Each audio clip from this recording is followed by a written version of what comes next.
Check it out. Check it out. It is Dr. J's injury report, and we have a plethora of injuries that have been sustained by athletes. Man, that's one of my favorite words that sportscasters use. Plethora. A plethora of injuries. But yes, let's get into it. There's a couple of big games today. Obviously, the Lakers are playing the Suns in the first round. Seed number 7 versus number 2. And Lakers got a handful of injuries, of injuries. Obviously, LeBron James is still hobbled by that high ankle sprain, which I think we will break down an injury report with that one of these days coming up, just to let people know. But KCP, actually, they were worried that KCP may have torn a quad muscle. Quad muscles are all the way up here, guys, all the way up here. And they're made up of 4 muscles, obviously. And they did an MRI and it confirmed that it was not a tear. He just has a muscle bruise to one of these quad muscles. And Davis, apparently, he also sustained a knee injury. He sustained a potential, I think it is, an MCL sprain. MCL is on the outside, LCL is on the inside. Thank goodness it's not any of the ligaments on the inside of the knee, the internal lead ligaments. That would be a whole nother problem. But we're just looking at possibly an MCL sprain, the ligaments on the inside of the knee. Also, Boston has some additional news to hear about with regards to one of their guards. Kemba Walker apparently has a bone bruise to the medial bone right here, which is called the femoral condyle.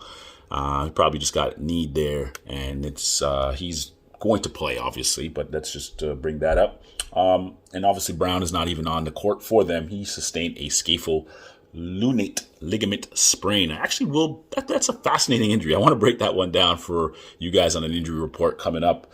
And I guess that the theme is just looking back at all of these injuries and how they came up. An Achilles tendon rupture occurred in a soccer player. Soccer players aren't generally susceptible to this type of injury, but at the end of the day, this is when you play sports, this is literally what can happen. And I tell all my student athletes this, their parents as well. If you don't want to get injured, stop playing sports. Plain and simple, because it's going to happen. But the injury that I do want to talk about today in the injury report is DiVincezo of the Milwaukee Bucks, who graciously swept Miami, which I'm still just surprised by that one. But listen, let's go to the video. I am no video man, but I did catch this one. And I want you to take note of a couple of things. Number one, this is the foot. This is the foot that we have, that he sustained the injury on. Initially reported was an Achilles tendon rupture, but by them, it is not, for a couple of reasons. And I'm going to break that down. But I wanted you to see a couple of things. Number one, this is Dragic's hand on his jersey/hip.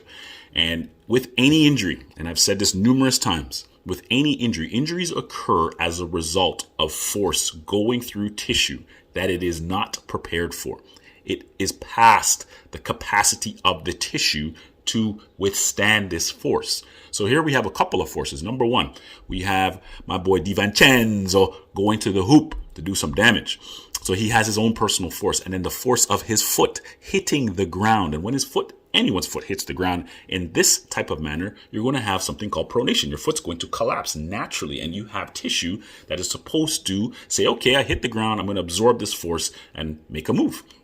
However, we have 2 additional forces, and they're both coming from number 7. Dragic is pulling his jersey backwards. So he's not even able to plant his foot in the proper mechanism.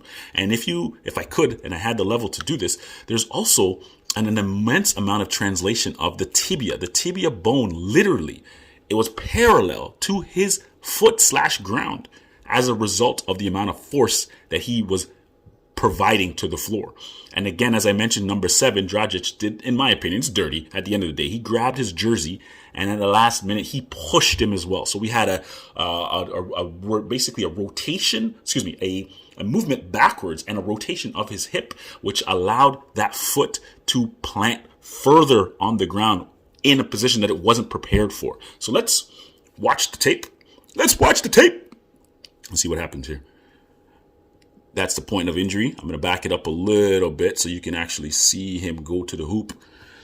And again, reason why this is not an Achilles tendon, look at him jogging away, hopping on the foot. Absolutely could not happen if he tore his Achilles tendon. Impossible. So let's watch this again, though, right from the top. So he's pissed, obviously. He can feel the pain. He was not happy with the fact that, look at that, pulling, and then a little tug at the end.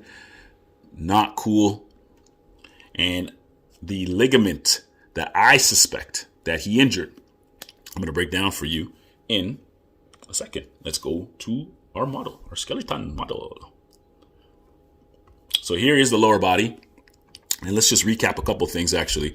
Basketball players generally, most likely, most people in general, sprain the ligaments on the outside of the foot. And let's just throw those in there really quickly. But those are the 3 ligaments that people generally injure when we're talking about ankle injuries. So here they are. I'm going to zoom out a little bit. Bear with me. So there they are. Those are the 3 ligaments that are generally sprained. 1, 2, 3, and maybe even this little guy here are generally sprained when people are talking about ankle injuries. But in case of my man, DiVincezo, I don't think he injured those ones. He did not. We're going to zoom out a little bit. Bear with me, folks. Bear with me. Here we are. Okay, so let's get that toe out of the way. So this is your foot. Let's get that foot out of the way, like I said. So this is the inside part of the foot. This is the medial arch, like I said. When we run, this foot arch falls to the ground naturally, but we have a good amount of protective tissue that absorbs that force. Okay, and this is the closest joint. These are the closest ligaments to the joint, and these joint ligaments, make up the medial collateral ligament. Okay, and here is the first one. We're just going to tap on it. It's called your anterior tibio-talar ligament. Okay, as you can see, it attached from the tibia into the talar bone, the talus, And then on the posterior side, we have the posterior tibio-talar ligament. Okay, so these 2 ligaments are 2 of the 4 ligaments that make up the medial collateral ligament, aka deltoid. And this is what I suspect my man DiVincezo tore. So here is the 3rd ligament coming in here. As you can see, it fans on top. It's called the tibio-navicular ligament. And as you can see, it attaches from the tibia to the navicular bone. All right. And last but not least, we have that little skinny guy back there.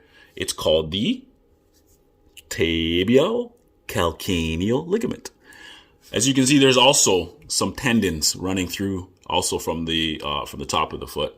So this is just my synopsis, my observation from watching the play. I suspect that he potentially tore one of those ligaments. He potentially even may have torn one of these tendons as well. Just the amount of force that he hit the ground with, and as much as the force that was coming up from above, where he had that rotational component of his hip, there is a very good chance that he has tore multiple ligaments in this region of his foot. I just am speculating that it could potentially be the medial collateral ligament. And that is my Dr. J's injury report. Well, stay tuned and find out if I was right. But damn right, it is not an Achilles tendon rupture because, it's just not.